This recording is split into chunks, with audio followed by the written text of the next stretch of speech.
So hello everyone.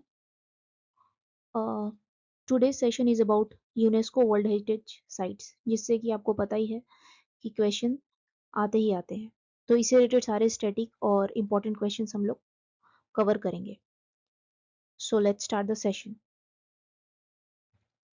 पहले तो UNESCO के वर्ल्ड फुल फॉर्म जानना बहुत ज़रूरी है, जो कि है United Nation educational scientific and cultural organisation. ये आप याद रखिएगा। UNESCO sites in India, total UNESCO sites कितने हैं इंडिया में? 44। जो अभी लेटेस्ट वाला बना है वो है the Marathi military landscape of India, जो कि है 44th site of UNESCO world heritage site. Cultural sites India में है 36, नेचुरल है 7 और मिक्स्ड एक ही है जो कि है कंचनडोंगा नेशनल पार्क, जो कि है सिक्किम में। ऑलराइट, तो ये रहा कुछ इंपॉर्टेंट पॉइंट्स इससे रिलेटेड। अब चलते हैं स्टैटिक पॉइंट्स की तरफ। सो फर्स्ट क्वेश्चन है, व्हेन वाज यूनेस्को एस्टैब्लिश्ड? सो ये एस्टैब्लिश कब हुआ था 1945 में। ऑलराइट, तो जितने क्वेश्चन हो सकते हैं हम लोग जल्दी से जल्दी कवर करेंगे और ये टॉपिक खत्म करेंगे। In which year was the world heritage convention adopted? World heritage convention कब अडॉप्ट किया गया था? तो वो किया गया था 1972 में। Which was the India's first world heritage site? So जो फर्स्ट वर्ल्ड हेरिटेज साइट जो रिकॉग्नाइज हुआ था वो हुआ था 1983 में। और वो कौन सा था?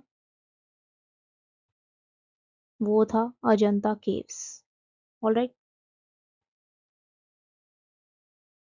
The next is, what is the main aim of UNESCO? UNESCO का मेन एम क्या है? तो इसके फुल फॉर्म से ही पता चल जाएगा। To protect the cultural and natural heritage is the main aim of UNESCO. Where is the headquarter of UNESCO located? तो ये आप में से काफी लोगों को पता ही होगा। It's located in Paris, France. Alright, UNESCO is the part of which organization? UNESCO किस ऑर्गेनाइजेशन का एक पार्ट है? वर्ल्ड बैंक का, आईएमएफ का, यूनाइटेड नेशन का या वर्ल्ड ट्रेड ऑर्गेनाइजेशन का? तो this is the part of united nations. The Taj Mahal belongs to which category? जैसे कि हमें पता है कि कैटेगरीज होते हैं यूनेस्को साइट्स के। कल्चरल है, मिक्स्ड है, ऑलराइट, नेचुरल है। तो ताजमहल किस कैटेगरी में पड़ता है? तो वो पड़ता है कल्चरल कैटेगरी में।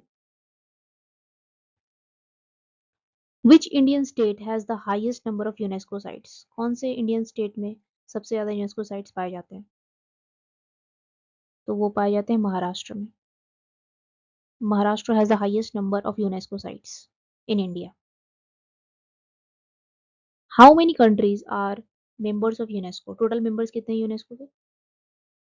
सो अभी करेंटली है 190 plus, 193 something, not exactly but 190 plus. Which country has the highest UNESCO sites? अब कौन से कंट्री में सबसे ज्यादा यूनेस्को साइट्स है? हमने स्टेट पढ़ लिया इंडिया का, अब कौन से कंट्री में? सो वो है Italy. Alright, Italy has the highest number of UNESCO world heritage site. Total है इसमें 50 प्लस साइट्स है। टोटल अगर देखा जाए तो आप मान सकते हैं 59 साइट्स हैं टोटल अभी हाल फिलहाल इटली में। और इसमें से फेमस कुछ हैं जैसे कि historical centre of Rome, Venice and its lagoons, ये सारे। और ये रहा total 44 site of UNESCO sites of India. ये आप पॉज करके पढ़ सकते हैं। और हमने सारे पॉइंट्स इसी के साथ डिस्कस कर लिए हैं। आपका ये टॉपिक कंप्लीट होता है। तो अगर आपको आज का सेशन अच्छा लगा हो, इंटरेस्टिंग लगा हो, तो थोड़ा सपोर्ट दिखाइए। आपका एक शेयर, एक सब्सक्रिप्शंस हमारे लिए बहुत ही ज़्यादा इम्पोर्टेंट है और हमारा बहुत ही हौसला बढ़ाता है। सो शेयर कीजिए अपने दोस्तों के साथ। और चैनल को अभी तक सब्सक्राइब नहीं किया तो तुरंत सब्सक्राइब कीजिए ताकि आपका इंपॉर्टेंट टॉपिक जल्दी से जल्दी मिलता रहे। और नेक्स्ट टॉपिक आप कमेंट करके बता सकते हैं आपको कौन सा चाहिए। मिलते हैं नेक्स्ट पावरफुल सेशन के साथ। तब तक के लिए आराम से पढ़िए, आगे बढ़िए, and thank you for watching.